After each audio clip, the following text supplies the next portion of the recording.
প্রহসনে পরিণত হয়েছে গোসাইগাঁও জল জীবন প্রকল্প। গত 9 থেকে 10 মাস ধরে বন্ধ রয়েছে প্রকল্পটি। কোটি টাকার জল জীবন মিশন থাকার পরও মহকুমার লোকজন পাচ্ছেন না শুদ্ধ পানীয় জল। অভিযোগ সংশ্লিষ্ট বিভাগকে জানানোর পরও কাজের কাজ কিছুই হয়নি। স্থানীয় প্রশাসনের বিরুদ্ধে ক্ষোভে ফুঁসছেন এলাকার বাসিন্দারা। তো মুঠতে 2 বছৰমান হ'ল আৰম্ভণিৰ পৰা। তো এতিয়া 8-9 মাহমান হ'ল পানী-চানী নাই আৰু গাঁৱৰ মানুহবিলাক এই বিশুদ্ধ পানীবিলাক খাব লগা বাধ্য হৈছে কাৰণ পানী বন্ধ হোৱাৰ কাৰণে। তো ঠিকাদাৰে বা কি কৰিছে বা কি হ'ল, আমাৰ কিছুমান ডেমেজ পাইপবিলাক আছে, এইটোৰ কাৰণে পানী আমি পোৱা নাই।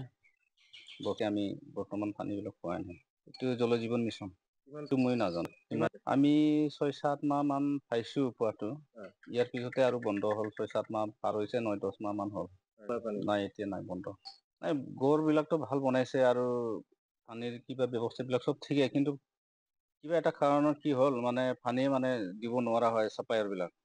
এতিয়া নিজে খোৱাৰ পৰা আৰু এনেই টিপকলৰ পৰা ইমান অশুদ্ধ পানী নহয়, এইবিলাক চব অলপ মানে কিবা আছে আৰু পানীটো। এইটো ইমান পানী নকৰা